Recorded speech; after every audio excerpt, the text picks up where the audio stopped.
അസ്സലാമലൈക്കും dear friends. ഇന്നത്തെ നമ്മുടെ സ്പെഷ്യൽ നിങ്ങൾ ആരും ഇതുവരെയും ട്രൈ ചെയ്ത് നോക്കിയിട്ടില്ലാത്ത ഒരു അടിപൊളി വെറൈറ്റി റെസിപ്പിയാണ്. നമ്മുടെ ഈ വീഡിയോ കണ്ടുകൊണ്ടിരിക്കുന്ന സമയത്ത് നിങ്ങൾക്ക് ഇഷ്ടപ്പെടുകയാണെങ്കിൽ ഒന്ന് ലൈക്ക് ചെയ്തേക്കണേ. അതുപോലെ തന്നെ നമ്മുടെ ഈ ചാനൽ ആദ്യമായിട്ട് കാണുന്നവരും ഇതുവരെയും സബ്സ്ക്രൈബ് ചെയ്യാത്തവരും പ്ലീസ് ഒന്ന് സബ്സ്ക്രൈബ് ചെയ്തേക്കണേ. ഞാനിടുന്ന വീഡിയോസ് ഉടനടി കിട്ടുന്നതിനായി സബ്സ്ക്രൈബ് ബട്ടന്റെ തൊട്ടടുത്ത് കാണുന്ന ബെല്ലൈക്കൺ കൂടി ക്ലിക്ക് ചെയ്തിട്ട് ഓൾ എന്ന ഓപ്ഷൻ എനേബിൾ ചെയ്യാനും മറക്കല്ലേ. ആദ്യം തന്നെ ഇതിനായിട്ട് ചൂടായി കിടക്കുന്ന ഒരു പാനിലേക്ക് 1 ടീസ്പൂൺ കടുക്, 1 ടീസ്പൂൺ ഉലുവയും കൂടി ഇട്ട് ഒന്ന് റോസ്റ്റ് ചെയ്തെടുക്കാം. ഫ്ലെയിം കുറച്ച് വെച്ച് കൊടുക്കാം. ഒരുപാട് എടുക്കരുത്, ഓരോ ടീസ്പൂൺ വീതം എടുക്കാവൂ. ഉലുവയൊക്കെ കൂടി പോയാൽ ഒരു കയ്പ്പ് രസം ഉണ്ടാവും. ഈ കടുകെല്ലാം ഒന്ന് പൊട്ടി ഉലുവയുടെ നിറമൊക്കെ ചെറുതായിട്ടൊന്ന് മാറട്ടെ. നമ്മളിത് റോസ്റ്റ് ചെയ്തെടുക്കുന്ന സമയത്ത് നല്ലൊരു മണം വരും. അപ്പം നമുക്ക് ഫ്ലെയിം ഓഫ് ആക്കണം. ഒരുപാട് ഉലുവയുടെ നിറം മാറി ബ്രൗൺ നിറം ആവാൻ നിൽക്കരുത്. ചെറുതായിട്ട് ഉലുവയുടെ നിറമൊക്കെ ഒന്ന് മാറുമ്പോൾ ഫ്ലെയിം ഓഫ് ആക്കി കൊടുക്കാം. ഇപ്പൊ ഇത് നല്ല ചൂടാണ്. അതിന്റെ ചൂടൊക്കെ ഒന്ന് നല്ലതുപോലെ മാറിയതിനു ശേഷം മിക്സിയിലെ ചെറിയ ജാറിലിട്ട് ചെറുതായിട്ട് തലതിരിപ്പായിട്ട് ഇതൊന്ന് പൊടിച്ചെടുക്കുക. ഇടികല്ലുണ്ടെന്നുണ്ടെങ്കിൽ ഇടികളിലിട്ടിട്ട് ഒന്ന് ചെറുതായിട്ട് ഒന്ന് പൊടിച്ചെടുത്താലും മതി. ഒരുപാട് പൗഡർ പരുവത്തിന് പൊടിക്കരുത്, ചെറിയ തരികളോട് കൂടി വേണം ഇതൊന്ന് പൊടിച്ചെടുക്കാൻ. ഇനി ചൂടായി കിടക്കുന്ന ഒരു കുക്കറിലേക്ക് ഒരു 3 ടേബിൾ സ്പൂൺ എണ്ണ ഒഴിച്ചു കൊടുക്കാം. ഞാനിപ്പോൾ വെളിച്ചെണ്ണയാണ് ഒഴിച്ചു കൊടുത്തിട്ടുള്ളത്. അപ്പോൾ ഏത് എണ്ണ വേണമെങ്കിലും എടുക്കാവുന്നതാണ്. നല്ലെണ്ണയാകുമ്പോൾ കുറച്ചും കൂടെ നല്ലതായിരിക്കും. എണ്ണ ഒന്ന് ചൂടാവട്ടെ. എണ്ണ ഒന്ന് ചൂടായതിനു ശേഷം ഇതിലേക്ക് നമ്മൾ ചേർത്ത് കൊടുക്കുന്നത് സവാളയാണ്. 1/2 കിലോ സവാള ഇതുപോലെ നീളത്തിൽ കട്ട് ചെയ്തെടുത്തിട്ടുള്ളതാണ്. ഒരുപാട് അങ്ങ് കനം കുറച്ച് കട്ട് ചെയ്യേണ്ട ആവശ്യമില്ല, ചെറിയ രീതിയിൽ കനത്തോടു കൂടി തന്നെ കട്ട് ചെയ്തെടുക്കുക.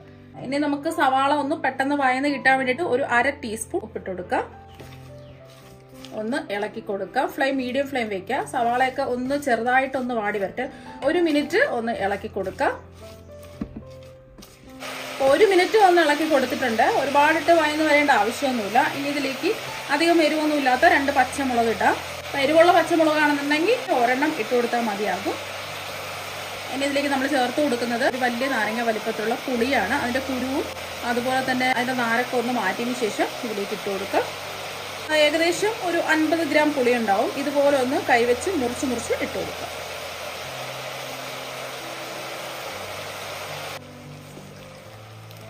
ഇതൊന്ന് ഇളക്കി കൊടുത്തതിന് ശേഷം ഫ്ലെയിം മീഡിയം ഫ്ലെയിം വെച്ച് കൊടുക്കുക. ഇനി ഇതിലേക്ക് വെള്ളമൊന്നും ഒഴിക്കേണ്ട ആവശ്യമില്ല. ഈ സവാളയിൽ നിന്നുള്ള വെള്ളത്തിൽ തന്നെ നമുക്ക് ഈ സവാള വെന്ത് കിട്ടും. കുക്കർ മൂടി വെച്ച് മീഡിയം ഫ്ലെയിമിൽ ഒറ്റ വിസിൽ കേൾക്കുന്നവരെ ഇതൊന്ന് വേവിച്ചെടുക്കാം. അപ്പോൾ ഒരു വിസിൽ കേട്ടതിന് ശേഷം ഫ്ലെയിം ഓഫ് ആക്കി കൊടുത്തു. ഇനി ഇതിന്റെ ആവി മുഴുവനും മാറിയിട്ട് വേണം ഇത് തുറക്കാൻ. ഒരു വിസിൽ കേട്ടതിന് ശേഷം ഫ്ലെയിം ഓഫ് ആക്കി. ഇത് ചൂടൊക്കെ നല്ലതുപോലെ മാറിയിട്ടുണ്ട്.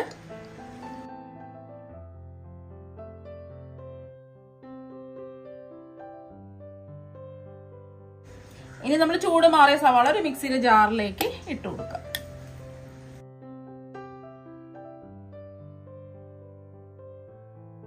നമ്മൾ സവാള എല്ലാം മിക്സിയുടെ ജാറിലേക്ക് ഇതാ മാറ്റിയിട്ടുണ്ട്.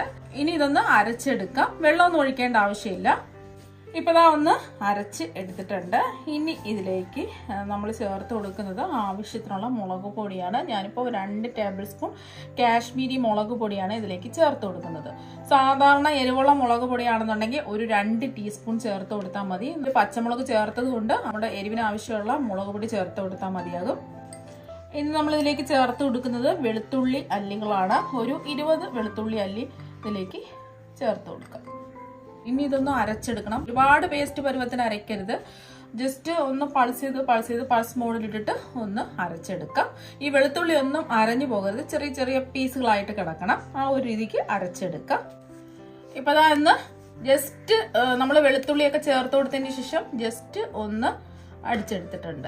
നമ്മൾ ചേർത്ത് കൊടുത്ത വെളുത്തുള്ളി ഒരുപാട് അങ്ങ് അരഞ്ഞു പോവാതെ ചെറിയ ചെറിയ തരികൾ പോലെ കിടക്കണം. ആ ഒരു രീതിക്ക് ജസ്റ്റ് ഒന്ന് പൾസ് ചെയ്തിട്ട് അടിച്ചെടുക്കാം. ഇനി വീണ്ടും ചൂടായി കിടക്കുന്ന ഒരു പാനിലേക്ക് 3 ടേബിൾ സ്പൂൺ എണ്ണ ഒഴിച്ചു കൊടുക്കാം. ഞാനിപ്പോൾ നല്ലെണ്ണയാണ് ഒഴിച്ചു കൊടുക്കുന്നത്. കാരണം എന്ന് വെച്ചാൽ ഇത് ഒരുപാട് ദിവസം നമുക്ക് സൂക്ഷിച്ച് വെക്കാനുള്ളതാണ്. അപ്പൊ അതുകൊണ്ടാണ് നല്ലെണ്ണ ചേർത്ത് കൊടുത്തിട്ടുള്ളത്. എണ്ണ ഒന്ന് ചൂടാവട്ടെ.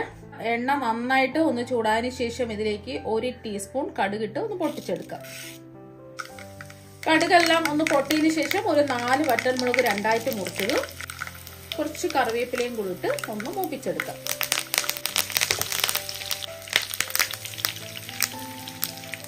ഫ്ലെയിം കുറച്ച് വെക്കാം, എന്നിട്ട് വേണം ഇതൊക്കെ ചേർത്ത് കൊടുക്കാൻ.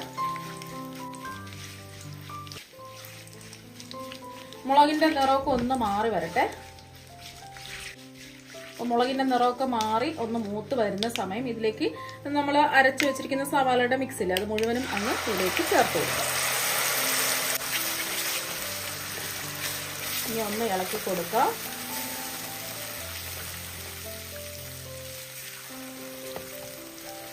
ഒന്ന് ഇളക്കി കൊടുത്തതിന് ശേഷം ഇതിലേക്ക് ഒരു 1/4 ടീസ്പൂൺ കായപ്പൊടിയും, കായപ്പൊടിയൊന്നും കൂടി പോരുത്, എന്നാൽ പിന്നെ ഒരു കയ്പ്പ് രസം ഉണ്ടാവും.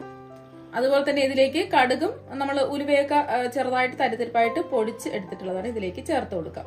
ഒന്ന് റോസ്റ്റ് ചെയ്ത് നമ്മൾ ചൂട് മാറിയതിനു ശേഷം മിക്സിയിലെ ചെറിയ ജാറിലേക്ക് ഇട്ട് തരിതരിപ്പായിട്ട് വേണം പൊടിച്ചെടുക്കാൻ. ഒരുപാട് പൗഡർ രൂപത്തിൽ പൊടിക്കാതെ ഇതുപോലെ തരിതരിപ്പായിട്ട് പൊടിച്ചെടുത്തതും കൂടെ ചേർത്ത് കൊടുത്തു. ഒന്ന് ഇളക്കി കൊടുക്കാം. ഇനി നമ്മൾ ആവശ്യത്തിന് ഉപ്പുണ്ടോ എന്ന് നോക്കാം. നമ്മൾ സവാള വഴറ്റിയെടുക്കുന്ന സമയത്ത് സവാളയ്ക്ക് ആവശ്യമായിട്ടുള്ള ഉപ്പ് മാത്രമേ ചേർത്ത് കൊടുത്തിട്ടുള്ളൂ. ഇനി ഇതിലേക്ക് ആവശ്യമുള്ള ഉപ്പ് ചേർത്ത് കൊടുക്കാം. ഇനി ഇതിലേക്ക് ആവശ്യത്തിനുള്ള ഉപ്പ് ചേർത്ത് കൊടുക്കാം. 1 ടീസ്പൂൺ ഉപ്പാണ് ചേർത്ത് കൊടുക്കുന്നത്. അവരവരുടെ ഉപ്പിന്റെ അളവിനനുസരിച്ച് ചേർത്ത് കൊടുക്കുക. ഒന്ന് ഇളക്കി കൊടുത്തതിന് ശേഷം ഫ്ലെയിം കുറച്ച് വെച്ച് കൊടുക്കുക. നല്ലോണം ഒന്ന് തിളച്ചിട്ടുണ്ട്. ഇനി ഫ്ലെയിം കുറച്ച് വെച്ച് കൊടുക്കുക. ഫ്ലെയിം കുറച്ച് വെച്ചതിന് ശേഷം ഇടയ്ക്കൊന്ന് ഇളക്കി കൊടുക്കുക. എണ്ണയൊക്കെ ഒന്ന് തെളിഞ്ഞ് വരട്ടെ. ഒരു 3 മിനിറ്റ് കഴിഞ്ഞിട്ടുണ്ട്. കണ്ടില്ലേ, ഇതിന്റെ സൈഡിലൊക്കെ എണ്ണയൊക്കെ തെളിഞ്ഞ് വന്നിട്ടുണ്ട്. ഈ ഒരു സമയം വരെ നമ്മൾ ഇളക്കി കൊടുക്കേണ്ടി വരും. കാരണം എന്ന് വെച്ചാൽ ഇത് കുറച്ച് ദിവസം നമുക്ക് സൂക്ഷിച്ച് വെക്കാനുള്ളതാണ്. അപ്പൊ അതുകൊണ്ട് ഒരു 3-4 മിനിറ്റ് ഫ്ലെയിം കുറച്ച് വെച്ചിട്ട് ഇളക്കി കൊടുത്ത് ഇതുപോലെ എണ്ണ തെളിഞ്ഞു വരണം. അതുവരെയും ഒന്ന് ഇളക്കി കൊടുക്കേണ്ടി വരും.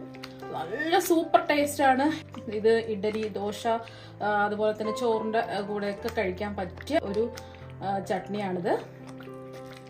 പെട്ടെന്ന് ഈസി ആയിട്ട് നമുക്ക് റെഡിയാക്കി എടുക്കാവുന്നതേ ഉള്ളൂ. വേറെ ഒരു കറിയുടെയും ഒന്നും തന്നെ ആവശ്യമില്ല. ഇത് സൂക്ഷിച്ച് വെക്കണത് എങ്ങനെയാണെന്ന് വെച്ചാൽ ഇത് നല്ലതുപോലെ ഇതിന്റെ ചൂടൊക്കെ ഒന്ന് മാറണം. ചൂട് മാറിയതിന് ശേഷം എയർ ടൈറ്റ് ആയിട്ടുള്ള ഈർപ്പമൊന്നുമില്ലാത്ത ഏതെങ്കിലും ഗ്ലാസിന്റെ ബോട്ടിൽ അടച്ച് സൂക്ഷിച്ച് വെക്കുകയാണെന്നുണ്ടെങ്കിൽ പുറത്തൊക്കെ 1 മാസം വരെ കേടുകൂടാതിരിക്കും. ഫ്രിഡ്ജിലൊക്കെ ആണെന്നുണ്ടെങ്കിൽ നമുക്ക് 6 മാസം വരെയൊക്കെ ഫ്രിഡ്ജിൽ സൂക്ഷിച്ച് വെക്കാവുന്നതാണ്. നമ്മൾ ദൂരെ യാത്രയ്ക്കൊക്കെ പോകുന്നവരൊക്കെ ആണെന്നുണ്ടെങ്കിൽ ഇതുപോലൊക്കെ തയ്യാറാക്കി കൊണ്ടുപോകണമെന്നുണ്ടെങ്കിൽ വേറെ ഒരു കറിയുടെയും ഒന്നും തന്നെ ആവശ്യമില്ല. ഇപ്പൊ ഇത് നല്ല ചൂടാണ്. ഇതിന്റെ ചൂട് മുഴുവനും മാറിയതിന് ശേഷം മാത്രമേ നമുക്ക് എയർ ടൈറ്റ് ആയിട്ടുള്ള ഗ്ലാസിന്റെ ബോട്ടിൽ അടച്ച് സൂക്ഷിക്കാൻ പറ്റും. ഫ്ലെയിം ഓഫ് ആക്കി കൊടുത്തിട്ടുണ്ട്. ചൂടൊക്കെ നല്ലതുപോലെ മാറിയതിനു ശേഷം ഗ്ലാസിന്റെ ബോട്ടിൽ അടച്ച് സൂക്ഷിച്ച് വെക്കാവുന്നതാണ്. അടിപൊളി ടേസ്റ്റ് ആണ് കഴിക്കാൻ വേണ്ടിയിട്ട്. അപ്പൊ നിങ്ങൾ എന്തായാലും സവാള വെച്ചിട്ടുള്ള ഈ ഒരു ചട്നി ഒരു പ്രാവശ്യം ഒന്ന് ട്രൈ ചെയ്ത് നോക്കുക. തീർച്ചയായും നിങ്ങൾക്ക് എല്ലാവർക്കും ഒരുപാട് ഇഷ്ടമാകും. അപ്പൊ നമുക്ക് മറ്റൊരു വെറൈറ്റി വീഡിയോ ആയിട്ട് വീണ്ടും കാണാം. താങ്ക്